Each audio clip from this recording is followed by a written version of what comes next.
Chapter 33 The Corrupt Cover-Up.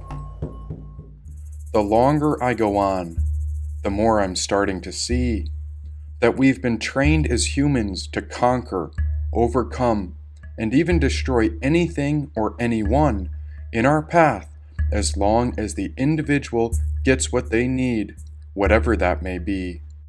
We should seek to live in balance, and I even believe a great balance once was. Just look at the battered temples, pyramids, ruins, as each depicts what remains when the ego sought to destroy what was once built out of love. And that ego is so sneaky. The moment it feels threatened, it begins to constrict, attacking anything in its path. The ego sees everything as a threat by showing an aggressive attitude through conflict. The ego will build bombs, bullets, and guns, as it wants to demolish communities and entire cities. Meanwhile, love seeks the exact opposite, and so love wishes for all people to be happy, healthy, and at ease. Isn't it ironic how Jesus gave up his life for us, but the average American can't let go of their assault rifle guns? So many go to Mass every Sunday, yet these gun lovers are ready, armed, and willing to kill someone. Jesus let go. He lived with an open heart. And since we can't let go of the guns, anyone who's mentally ill can go buy a gun and shoot our world apart.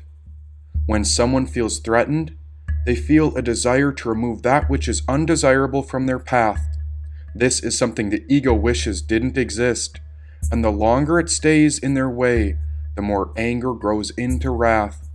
But rather we need the development of egolessness, which leads to nonviolence, and this is the goal. The tricky thing is when ego converts anything to its own use, even spirituality. But when we sit with this inner heat, whether it be aggression, pain, trauma, or any intense emotions, we can use this heat to generate alchemy. Alchemy is about transformation. It's when the alchemist takes the base metal and heats it until it becomes gold. Why, I myself am not the alchemist, since my ego tries to convert anything and everything for its own use.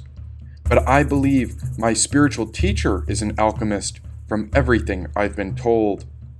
I went into the forest to find Bolin Yuktiku, because just like the woman from the Sea of Wisdom, there were secrets being brought to life through him. You see, we tend to seek an easy and painless answer, but this kind of solution does not apply to the spiritual path, because once we commit ourselves to this way, it can feel painful, since this transformation is concerned with the soul's evolution, and so it barely matters how long the physical body will last. This is a metamorphosis, and this commitment exposes ourselves. The more I began to understand the ego's need for control, I discovered much difficulty to make it through these 6 realms. It seemed that whatever the spiritual source needed, my body, mind, and emotions were a vehicle for the spirit's evolution. Call it grist for the spiritual mill. My ego would fight against my heart to try to control and manipulate a situation for my ego's own liking. Meanwhile, the spiritual source seemed to be keen on propelling me through this confusion. Day after day, I would show up to another job, but there within my body, my mind, emotions, and limbs felt pinned. Some days I had plenty of work to do, but often it felt as if this spiritual source restricted my body, and I could not even begin. Was the battle in this world, or was the battle against my own self? And the more I tried to find ground to overcome this ego and stay balanced, the more I became hypersensitive from anything and everything else. I began to believe that cars followed me. I'd sit in my room and watch black cars with tinted windows pass. I'd burn up inside with anger, wondering how long this madness would last. My intuition would try to guide me, but I couldn't stand what it said. I was going insane within, and I couldn't tolerate the thoughts or ideas churning through my head. The moment I became aware of the ego is the moment my ego fought my heart in an all-out attack. Whenever I did something to try to free myself from selfish desires, it seemed as if my own ego would stab me in my back. Who had control over me, and what were they putting me through? This entire situation was impossible and was beyond what any individual could manage or do. And what was I doing? I tried to follow the intuition and live with authentic presence. But the further I walked on the spiritual path, the more my ego was resistant. It attacked me from everywhere, bombarding me from all sides. The more I tried to live well, the more my ego wanted this selfless love to die. I was in a process of emptying my desires out, and the point was to let go and not hold on. But the closer I came to doing this, the more chaos came about when I heard my teacher whisper from within. "Chaos should be regarded as extremely good news," said Bolin Yuktiku. But how could he hear me? Or was this coming from the woman of the sea? Who was listening and watching? Because I hadn't even opened my mouth, but still there was a chain reaction that transpired through me. I wanted to run, but I had no money and nowhere I could go. The order had bought all the land, and so deep down, Bolin Yuktiku reminded me that the chaos helps our spirit grow. But I couldn't take it. I started to burst at the seams. A man in a truck arrived outside my home with a camera, and my entire life turned surreal as a dream. Whenever I read anything, my ego felt as if the message was directed harshly at me. Whenever I tried to get away from this ego clinging, the ego clinging was all I could feel, notice, and see. But how could I escape? Oh, how could anyone get free? "Wait and see," I heard her voice coming out from the sea. But I couldn't just wait. It felt like everyone around me felt the energy that poured out of my spiritual soul. Now people I met and messaged picked up on the antenna of my awareness, and this was beyond what I could control. Were they monitoring my thoughts? How were they reading my mind? It's enough to drive someone crazy. And so I began to fantasize about hiding in a place that no one could find. Whatever spiritual insight I had touched or found came at quite the cost. I felt more sensitive and paranoid than ever. My entire life felt betrayed and lost. I wanted to find out who set me up. I even thought about destroying all my fellow man. I wanted to see the order crumble as a punishment for the way they mistreated this land. Oh, it was driving me mad, and I couldn't hang on. What was I doing? And where did I belong? I tried to find community, but I couldn't control what would happen. People began giving me strange looks, but this energy was beyond what one individual could manage. I'd meet a new friend, then the next day I'd hear their mother died. Was it my presence that did this? And again I wanted to hide. Just when I'd come back out, I'd meet a pretty girl. Then I'd discover that the father of her son was found dead. And was it I who was making everyone's realities twist and swirl? I didn't want to hurt anyone or anything, but I could barely control what on earth occurred. All sorts of strange, energetic things would pop up out of nowhere, and my reality became insane and blurred. One moment, I'd be on a company call. Then a minute later, something in my ego screamed how they were mocking me. My ego would become angry and aggressive, but I wouldn't let this insanity free. Then a day or so later, I found out a coworker on that call was in a coma. They also found his wife had a tumor. Was I to blame for all this madness? And so I couldn't even speak a word for fear of what they'd say in their rumors. And when that inner fire would peak, I'd skip work and flock to the ocean instead. I'd wait for as long as it took until that outer layer of my skin would shed. Then I'd swim in the shallows, and I'd die over the night. Then when I was reborn, I'd rise with the sun and appear ever bright. This new luminosity was potent and powerful, and it felt like my ego was finally conquered. Now this light seemed to bestow blessings upon the natural land and many others. I'd show up to work after I'd gone missing for days, only to find out a multi-million-dollar sale fell into my lap and soon I'd be getting paid. Blessings and tragedies. It became so sporadic, I wondered if this was a mad maze. And so every night, there was one sacred place I could tap into to access divine grace. There I could slow down, and I'd remember my breath. Breathe in, breathe out, a spirit that came from the wind which exists beyond death. And as the world drove me crazy, I would ignite the smoke, and there I'd find sacred rest. O herb, you obtain your serenity from the moon and your energy from the sun. Divinity has bestowed its qualities upon you. It is for that reason I praise you. O herb, you who grow on the mountains, descend here from the mountains, so that you may cure disease. Heaven is thrice removed from earth. The divine tree grows in heaven and on earth. It is there that God obtained the immortal plants. O plants and herbs, make this patient sit up. Make him healthy and remove his ailment. You were born from the gods. The soma herb is your friend. You are like the breath of life, and you cure diseases. Grant this patient happiness. You were born in the Himalayas. You bring welfare to mankind.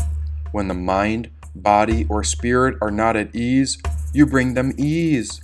O herb, you change the mind and body to cure disease. You purify the body of bad blood and increase one's strength. You have the power of healing. Now, if I could have healed with just air, I would have, but my mind could not get through it alone, and so the herb was the only thing that kept me from going mad. At night, I would turn time into a sacred ritual. I would ignite the herb and pray, because I needed a miracle. My mind was sick and broken. I was somewhere lost in the head, feeling as if half of me was alive, while observing the other half of me that felt dead. And so I would inhale the herb, and there my shoulders could relax. I'd release my jaw and ease my thoughts where they were not tangled up or trying to attack. There I felt that ease, as if I had taken a sip from a sacred chalice. I would stare at the stars and ask questions like, is this what it feels like to live in Atlantis? And what if the sun was ever late? And why is it that the homeless people have nowhere to go? How can anyone charge or claim the land when all beings were made to roam? And in this sacred place, this endless mind space, I'd often get scattered and confused, sometimes lost and maybe even scared. But at least this place was honest with me, because wherever the smoke took me, it turned on the flashlight of my awareness, and it let me go deeper inward. There I'd wonder how the order of the world goes around telling grown men and women what they can consume. Limiting their rights? It sure sounds like the jealous type that wouldn't want to see another person's life bloom. Why, they've strangled the spiritual source and cut it off from the people. How can they tell you what to grow in the soil? And if you break this law, then they have the right to incarcerate you, since they call it illegal? But who are they? For this action is total ego. The restriction they force upon us is what has thrown the world into upheaval. But of course, I cannot complain about a problem unless I offer up a solution. And so I went to the sea with the herb, where the ocean air would allow us to cut through the illusion. The moment my toes touched the water, a feeling emerged from the sea. They tried to bury her, but now she's free. Blame me for the static and flickering behavior from the broken antenna signal. I'm just a little human doing the best one man can, but she's a queen of wands who reveals sacred hymnals, songs and poetry, verses upon these pages, portals and open pathways into the Aquarian age in consecutive stages. Don't believe me? Okay. Well, here's what I'm told from a woman who does not have a physical body, so this could be how it goes. Country number 1 perceives there to be an enemy abroad, and so they call this land country number 2. Country of the 1 blows up a pipeline near the second country, and before that gets out, everyone is distracted by looking up at a UFO. Now the UFO could have come from any country, and so we'll call that country number 3. Then country 2 is mad about their pipeline, and then suddenly a train derails in country number 1. Meanwhile, everyone is distracted with news, sports, and bombardment of responsibilities, stuck behind an illusion the government won't let you escape from. Now all countries are distracted by that UFO, because no one knows if it came from space, the sea, or maybe country 3. And none of the countries can admit anything, because all these countries claim there's nothing to see. But someone can see. For these countries live as if she had no eyes, but he's always letting her watch, for she is looking out of the crowd with infinite eyes. She looks back at them, and even she knows these people are upon this planet of Earth with nowhere to run. It is her dominion, but there is a gap into the underworld. She led me to Bulin-Yuktiku, who rises up to join the middle and upper worlds. I meet them in the mind space. It's that openness where you can expand anywhere and discover the ability to attract. For it is in this mind space that we are distracted, and so this is the war where the soul is being attacked. I use the herb to go inward, and I hear many voices guided by the intuition. There I ride upon a crazy horse, as I hand over the mind and I release the attachment to being human. Am I mad? Maybe I'm mad in the sense that I get upset, but this anger is due to the norm, as I feel like a traveler following a medicine man with the rituals, medicines, and powers to transform. Why, I've told you about Bulin-Yuktiku. He's the source of fire that cannot be subdued. And I? But then who am I? I am the carrier of his light, and my body is the chariot for the inward luminosity. No matter how difficult or crazy his requirements, I cultivate his fire so bright that anyone out there can become aware of its intensity in the darkest night. The awareness is the awakening. It is the opening into something brand new, like discovering a secret treasure. This new world grows from Bulin-Yuktiku. And if you know Bulin-Yuktiku like I do, then you'll know what is within his powers. But true understanding is the wakefulness to see how all great beings, beyond just Bulin-Yuktiku, also live within you too.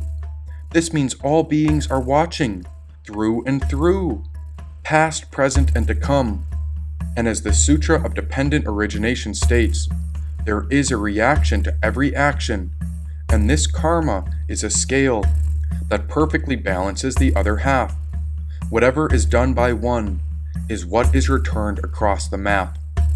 There once was a corrupt cover-up.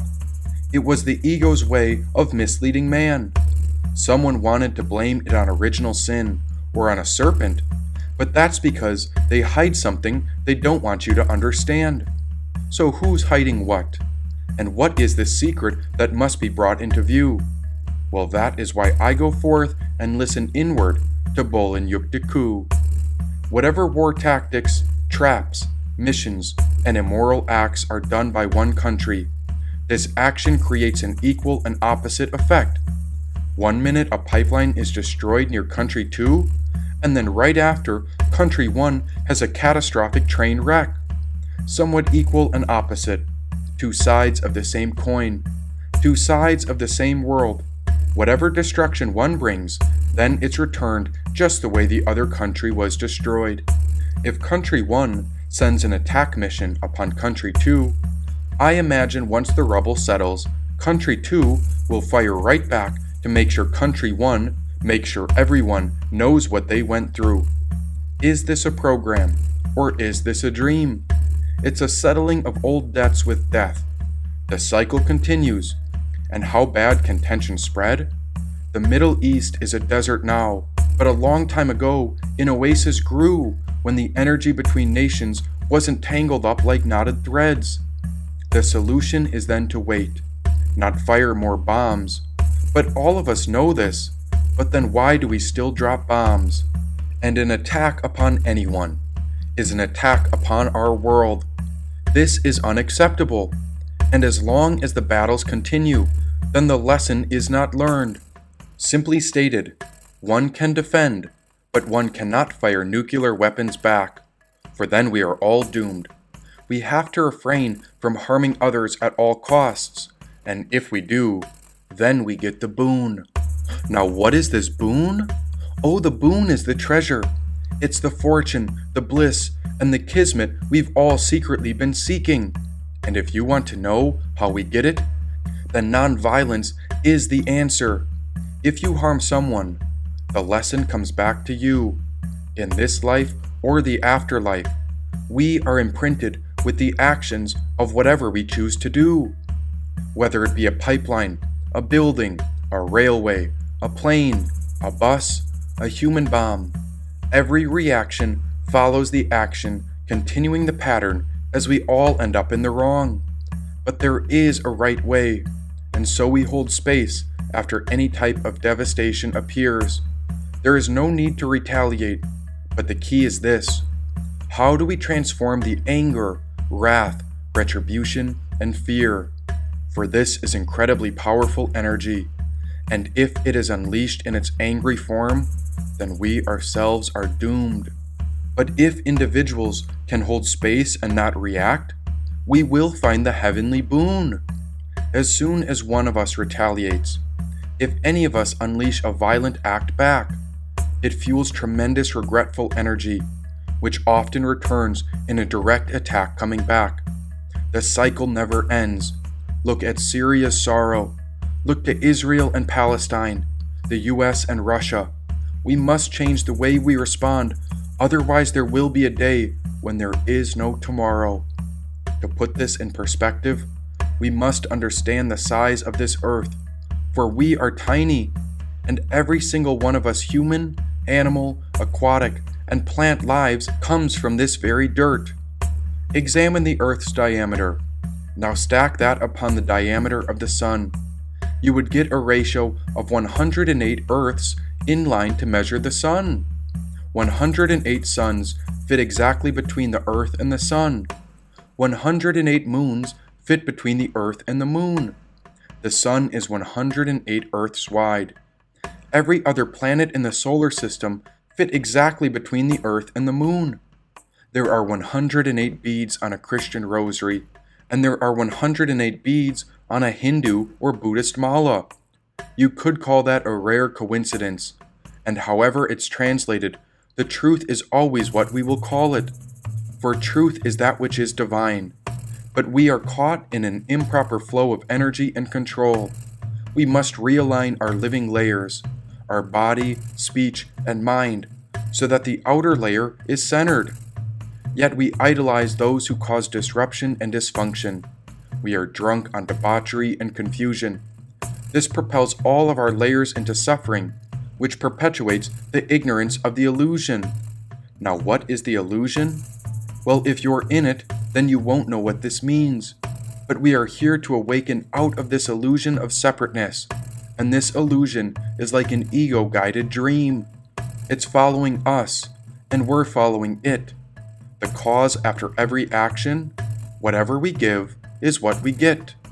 This is the sutra, and I hold that memory at the innermost place of my soul. It is the only real treasure I carry, and yet it is lost when the ego wants to remain in control. If we observe this central awareness, or bliss, it does not fight back, for it watches, offers, gives, and looks, and it waits patiently and still when under attack. The mind, on the other hand, it is always scheming, looking for its own benefit based upon ego, and the ego creates illusion, which redirects us from our pure spiritual essence, which calls us to let go. Yet the ego prepares for a fight. It builds a wall and buys all the bullets and guns. If not tamed, the ego will dominate the body and mind, and will forget that spiritual center, which is where all of us are from. We heal the world by healing ourselves, and although this is a noble idea, it does not belong to me. Actually, healing the world costs nothing, and it's totally free. Give the earth space, and watch what she does. If we calm down and sit, watch, and listen to nature, then we realize all she requires is plenty of love. Sun from above, water from below. We must travel, serve, and feed others. Then the people will unite upon the earth to heal the terrible faults and wickedness that have been sown. How can money be spent on war, if it only inflicts damage and death? And if you are attacked, we mustn't repeat the damage. It comes down to our emotions and how they can be managed. Do not trust me as the expert, but look at a situation. If you unleash hell upon someone in the supermarket, a school, or across the world, this kills the ground where good seeds of the future can be planted. Times are changing, and so that means even leaders will be forced to change. We must sow the seeds of right action so that only nonviolent lifestyles will remain. Reframe the mind. Take a moment to reflect. If someone goes berserk, come to realize how that energy is contagious, and who knows what could happen next. Intense mentalities often arise from a mob, and these ideas can lead to mass hysteria. This chaos that will grow spreads the same way as bacteria. Like any virus, it only looks to expand and conquer. It consumes and devours like a hungry ghost in all worlds. This action is unconscious, as the body and mind are running on automatic. We must find the gap between emotional retaliation and the future of this planet. Do not push the big red button. Drop acid, not bombs. Change the narrative in the mind stream, and there you'll notice a change in our odds. If you don't provoke, then an attack does not come. Even if it takes withholding with great force, the heart should be set on love. Every act matters. Every unused bullet and gun does too. Hold on to your weapons if you want, but every reaction comes back once you pull the trigger all the way through. Stay armed if you must, but once a bullet is fired from your gun, expect another coming back at you. There is no courage in murder, and what joy is there in killing? If we want the boon, we must realize that compassion on the earth is the only thing missing. Let's be like old dogs. We just sit back and absorb. Take all of it in. Just wait and rest. Lying upon the porch, we are the ones our ancestors are rooting for. All of us can follow the breath, and after that we let go, because there's no way we could hang on. It's as if you're falling through the air, but there's very good news, because there's nothing to land on. It's a journey, no beginning and no end. The cosmos, the universe, and God, the source, are woven with the earth, and so the earth is where we make amends. But the key, there must be a key. What is the key that sets all beings free? Never look down on anybody unless you're helping them up, said Bolin Yuktiku.